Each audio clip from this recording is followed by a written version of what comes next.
ಒಂದು ದಿವಸ ಗಾಂಧಾರಿ ಕೃಷ್ಣ ಅವ್ರ ಹತ್ರ ಬಂದಾಗ ಕೃಷ್ಣನೇ ಕೇಳ್ತಾರೆ, ಅಲ್ಲ ನೀನು ಆ ಕುಂತಿಗೆ 5 ಜನ ಚಿನ್ನದಂತ ಮಕ್ಕಳನ್ನ ಕೊಟ್ಟೆ, ನನಗೆ ರಾಕ್ಷಸರಂತ 100 ಮಕ್ಕಳನ್ನ ಕೊಟ್ಬಿಟ್ಟಲ್ಲ ಅಂತ. ಆಗ ಕೃಷ್ಣ ಹೇಳ್ತಾರಂತೆ, ಇಲ್ಲಮ್ಮ, ನಾನು ನಿನಗೂ ಕೂಡ 100 ಚಿನ್ನದಂತ ಮಕ್ಕಳನ್ನೇ ಕೊಟ್ಟಿದ್ದೆ, ಬಟ್ ನೀನೇನು ಮಾಡಿದೆ, ನನ್ನ ಗಂಡನಿಗೆ ಕಾಣಿಸ್ತಿರುವಂಥ ಪ್ರಪಂಚ ನಾನು ಕೂಡ ನೋಡೋದಿಲ್ಲ ಅಂತ ಹೇಳಿ ನಿನ್ನ ಕಣ್ಣಿಗೆ ನೀನು ಬಟ್ಟೆ ಕಟ್ಕೊಂಡೆ.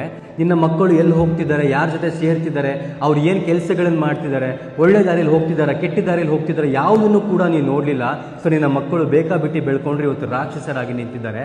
ಆದರೆ ಕುಂತಿ ತನ್ನ 5 ಮಕ್ಕಳಿಗೋಸ್ಕರ ತನ್ನ ಇಡೀ ಜೀವನವನ್ನೇ ಮುಡುಪಾಗಿಟ್ಲು. ಹೆಜ್ಜೆ ಹೆಜ್ಜೆಗೂ ಕೂಡ ಅವ್ರು ಮಾಡಿದಂಥ ತಪ್ಪುಗಳನ್ನ ತಿದ್ದಿ ಅವರ ಪರಿಪೂರ್ಣ ವ್ಯಕ್ತಿಗಳನ್ನಾಗಿ 5 ಚಿನ್ನದ ಮಕ್ಕಳನ್ನಾಗಿ ಮಾಡಿದ್ಲು ಅಂತ.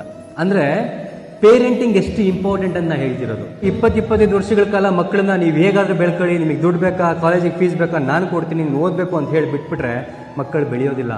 20-25 ವರ್ಷಗಳ ಕಾಲ ನೀವು ಕಣ್ಣಲ್ಲಿ ಕಣ್ಣಿಟ್ಟು ಆ ಮಕ್ಕಳನ್ನ ನೋಡ್ಕೊಂಡ್ರೆ ಆಮೇಲೆ ನಿಮ್ಗೆ ಅದ್ರ ಫಲ ಸಿಗುತ್ತೆ ಹೊರತು 20 ವರ್ಷಗಳ ಕಾಲ ನೀನು ಹೆಂಗಾರ ಮೇಯ್ಕೊಂಡಿರುವಂತ ಬಿಟ್ಬಿಟ್ಟು 25ನೇ ವರ್ಷಕ್ಕೆ ನೀವು ಮೂಗ್ದಾರ ಹಾಕಕ್ಕೆ ಹೋದ್ರೆ ನಿಮ್ಮ ಸಮೇತ ಮೂಗ್ದಾರನೂ ಕಿತ್ತಾಕ್ತಾರೆ. ಇದು ಇವತ್ತಿನ ಜನರೇಷನ್ ಅಲ್ಲಿ ಆಗ್ತಿರೋದು. Download ShareChat.